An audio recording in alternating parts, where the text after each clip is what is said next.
welcome to the EV side. I'm here at Fully Charged 2021 and I'm lucky to be joined by Dan Caesar from the Fully Charged show. So thank you very much, Dan. It is brilliant to be here. Excellent, thank you for joining me.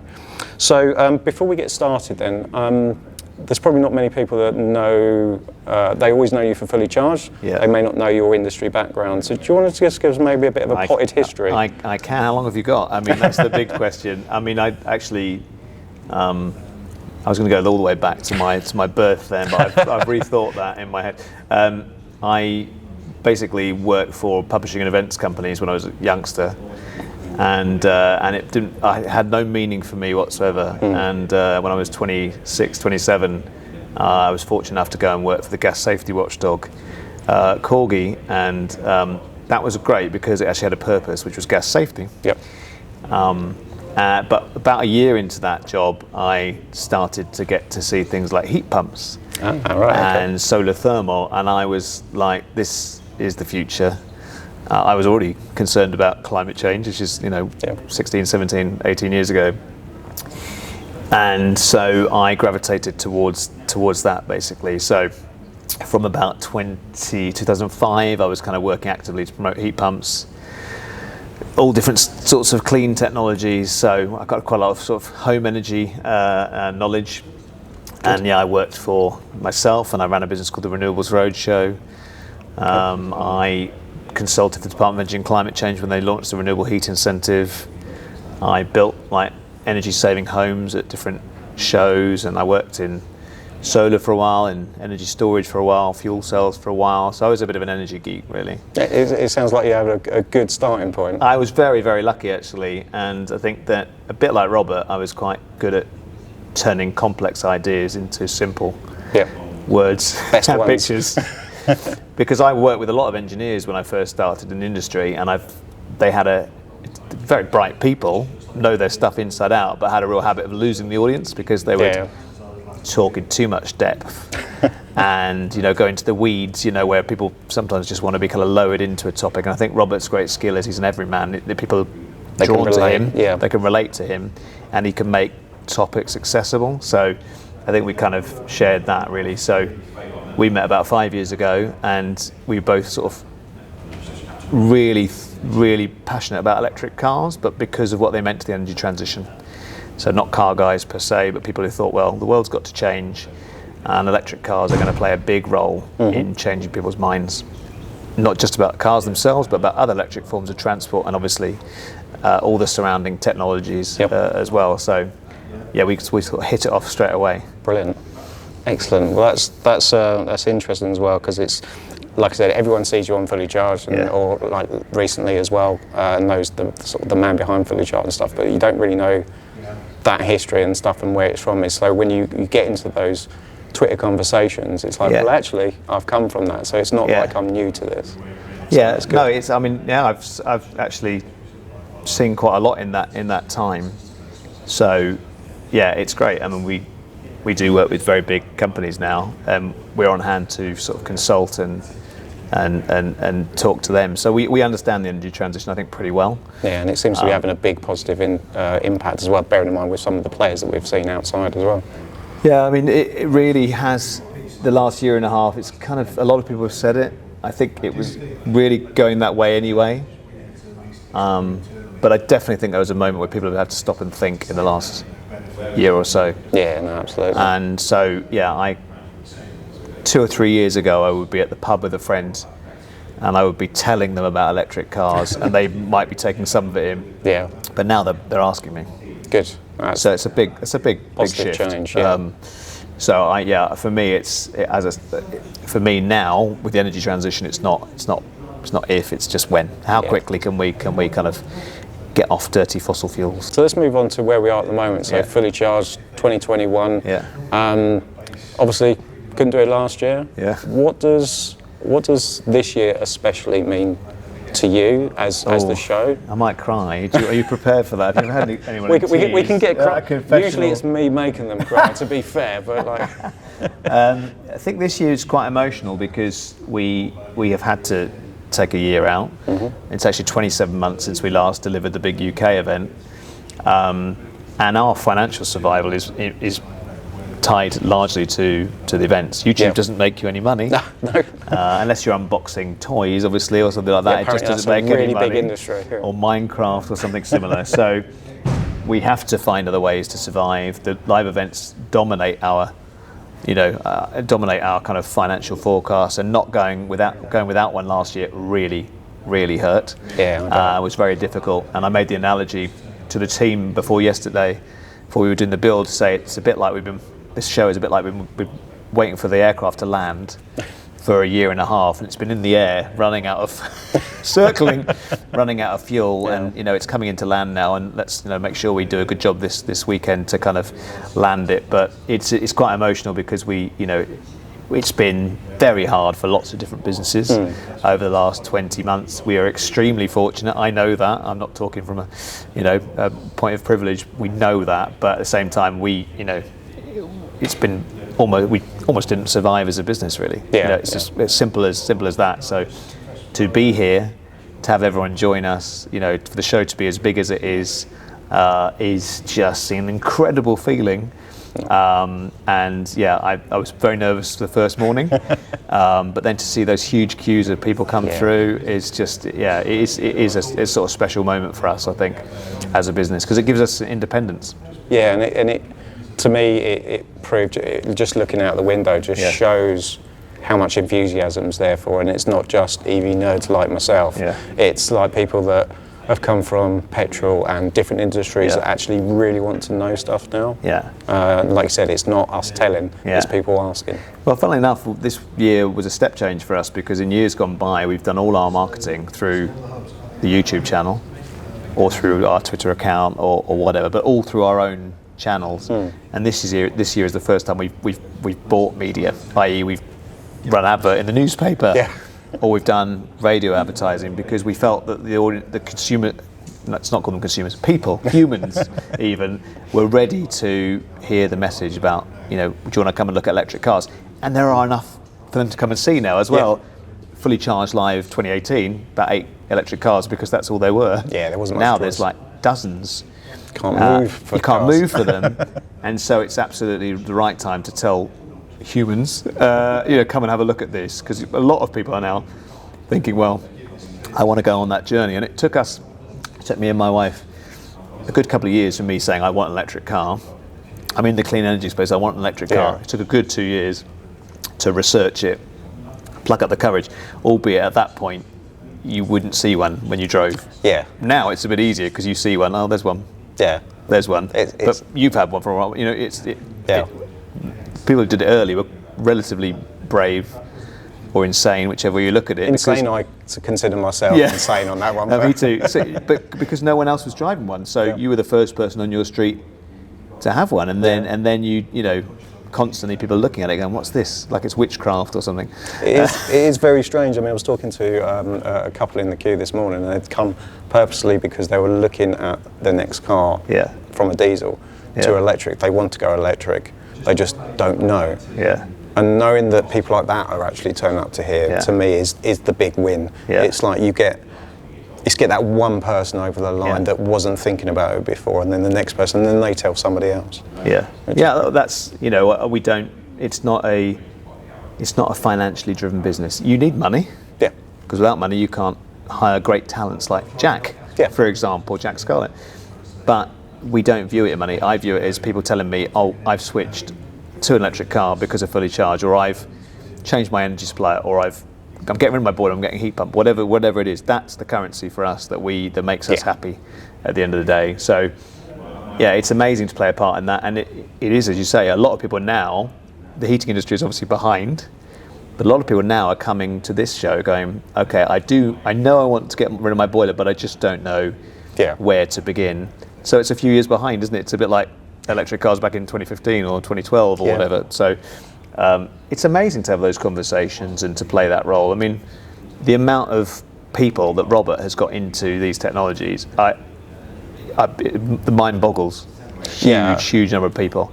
Allied and abetted by channels like yours and other kind of early adopters, it really helps to have, and YouTube's, there's some positives and negatives to YouTube, but in terms of positives, the ability to speak down a camera unfiltered is really, really powerful. Because a lot of other media is, frankly, it's pretty artificial. It's got a shine over it. Yeah, and I certainly find that with mine, is that mine's what you see is what you get. Yeah. And that's the best thing about it, because people know you're genuine, they know that you're not trying to pull one over on them. Yeah. And it just gives the right message. And it's everyday people. Let's turn to the Fully Charged YouTube channel that everyone knows and loves, and in fact even the people that I was talking to earlier who doesn't have an EV, they've already watched it. So great. They're already a subscriber, so it's brilliant. So we touched on it in terms of getting that message across. How important is that? I mean, the shows are important and the conversations are, but how important is that? Not just the reviews that come out, but getting that message across and really kind of having an impact on people. Yeah, it's incredible. I mean, for us, we have a very regular cadence now. Every Tuesday, every Thursday, you'll see an episode on the channel. We also have a second channel, so generally there's at least one episode and one podcast every week. The team hate me now because there's so much content coming out. But the difficulty we face, there's so many stories to tell, and we're very fortunate that we get approached to tell stories, pretty early. So we love being able to use that medium of communication. I mean, it's no secret, we want to be on other platforms as well. We like YouTube, but I think some of the stuff that we shoot with Helen, for example, some of the stuff we shoot with Robert, obviously, we've just done an episode on the Audi GT e-tron with Jack, which I think we're going to show in the Giga Theatre later this afternoon, and it's TV quality.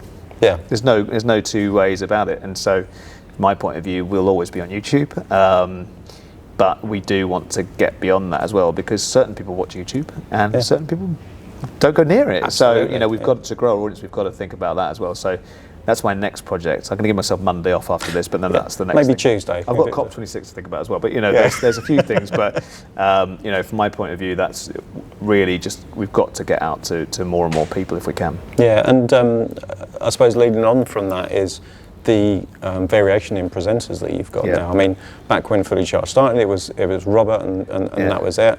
But now with all the team, with the new guys, how much of a dynamic has that now given Fully Charged?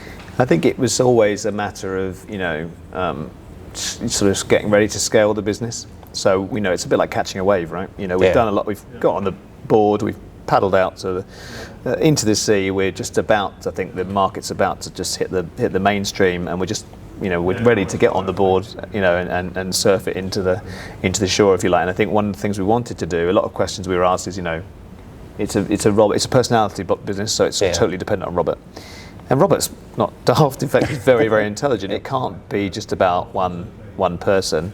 And equally, he would like to be more of an anchor role, handing over to Jack or over to Elliot or whomever. So to scale it, for us not to fly, because that's a big issue for carbon emissions point of view as well. It made absolute sense to have a team. We have a presenter in Norway and one in the Netherlands as well. You've not yet seen on the channel, but we have them ready to go. We've got someone in China, as probably everyone's aware. We've got someone in Korea who we've just started working with, people in America. That gets us in a position that, as we need to scale, then we're ready to go. So let's say, we get on another network, and we could say, actually, we can tap into China, or we can tap into what's going on in Korea or Norway. We've already got that. We've already got that ready to go. So, from my point of view, the energy transition is global, and great things are going on in Norway. Great things are going on in the Netherlands. Great things are going on in China, in Korea, in California. And it's the quickest shorthand, isn't it? To say to, I don't know, Reading County Council, you're trialling one bus for a year and you might put 10 into service in 2023. Well, look at Shenzhen, they've got 16,000 already. What are you waiting for? Learn from people. That's unfair to pick on Reading County Council, who probably are hugely progressive, but you get the point. You get the point. And so it's just shorthand. What's going on in Norway, it will happen everywhere. I don't understand why people are surprised by that. You just have to watch what's going on, and it will happen quickly. And we're just basically 3 or 4 years behind Norway, and maybe America's 3 or 4 years behind us. Maybe Australia's another couple of years back. It's all going to happen. All just progressing and it will happen. That's the difference. It's generally annual doublings, isn't it? It's exponential kind of growth, and it's getting quite interesting in the UK now. Yeah, absolutely.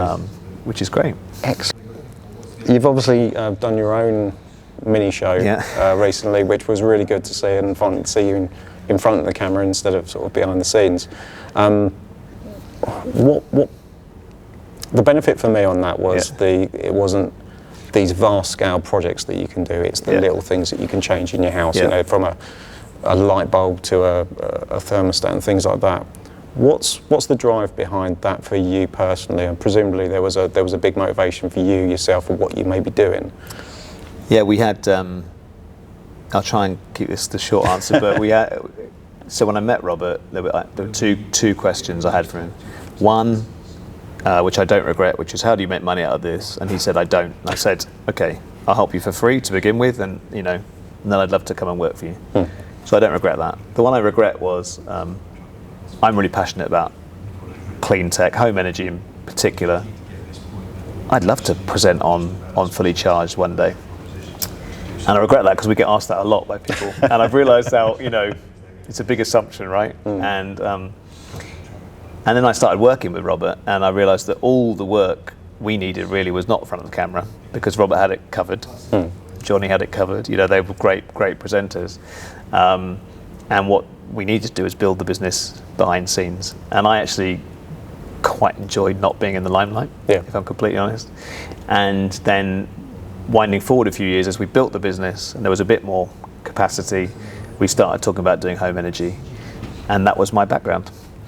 And so when we'd created the Maddie Goes Electric thing, I'd kind of been behind that, and then we had the superbly talented Maddie Moat present it. And then for home energy, it's a slightly more complex subject, and because I'd been in the industry, I was humming and ahhing for quite a long time. I was thinking, well, I'm going to have to write this, approach everyone, be on set for all of it. And it was just the pandemic, really. I just said, if I don't ever do this, I'm probably going to regret it. So I said to Robert at that point, I'd like to have a go at it. And I thoroughly enjoyed that process, and it was good fun to do. But really, for us, doing really swanky, expensive houses is not most people's experience, is it? No. Doing big projects, so a lot of people now are really interested in what they can do at home. They can see what's coming in relation to kind of retiring boilers in the next year or 10 years, however long it may be. So I think it was a good time for us to produce that. And the plan is, obviously, we want to carve out a niche in that area as well. Absolutely doesn't matter to me if I'm not the presenter or if I am, frankly. But it was, I really enjoyed it, and and we're just obviously just testing audience, almost to say, well, do you want more of this kind of content? And the feedback we've had so far suggests they really do. Yeah, no, absolutely enjoyed it. So probably last question, then it's a slightly sort of a big one. Then, what do you think the big fundamental shift? Now we've had cars. We're starting to get home tech. What do you think the next big fundamental shift will be in this industry? Because like you said earlier, it happens in waves. It seems to be pushing that forward. What do you think that next one is? Well, I'm very relaxed about cars now. It's going to happen. I'm pretty relaxed that they're going to green up the grid. Whether it's retiring coal power stations or gas turbine power stations, whatever it may be. Very relaxed about that. I am less relaxed about heating, because I think there's still some fighting to be done. I think there's still a vociferous gas lobby that would love hydrogen to replace natural gas. But I do think electrification will win out, and I think heat pumps will be the major benefactor, but I think there'll be other technologies that do that as well. Beyond that, it's really interesting. I think we have to act with much more urgency, and that's what concerns me. I think if I'm honest, I think I get really excited about all the future tech, like AI. I'm really interested in all of that, 100% geek, fascinated by all of that. But I think quite often, at the moment, it's not about the future tech. It's about deploying the stuff that we know works. Politicians get excited about standing next to big stuff or new stuff, but actually the stuff that's going to save us is solar, wind, batteries, hydroelectric, electric cars, heat pump. It already exists. That's not as sexy as standing by a nuclear fusion power plant. Yeah. But there's work to be done now. We've talked about the ideas. There's work to be done. It's about deploy, deploy, deploy. So for me, that is the focus we have to have. I definitely want to do more of the Tomorrow's World type stuff on the channel. Don't get me wrong. Brilliant. And Helen's brilliant at that. Robert's brilliant at that. But there is also a what do we have to do thing. I think the next 5-10 years we have to deploy at high speed a lot of these technologies, because you can see what it's getting. The world is going to be a difficult place to live in. I think I've got a 9-year-old and a 6-year-old. And I'm very concerned what 2030 to 2040 is going to look like, frankly. Thank you very much. It's been an absolute pleasure to talk to you. Everyone, thank you for watching out there. Thank you. Do all the normal stuff. Subscribe, all that sort of stuff. I'm sure you're already subscribed to Fully Charged. If you don't, why not? Get it done. Subscribe to my channel. And thank you very much, Dan. Yeah, it's great to speak to you. Pleasure. Great. Thank you. Thanks, Sam. Really good. Really good. Yeah.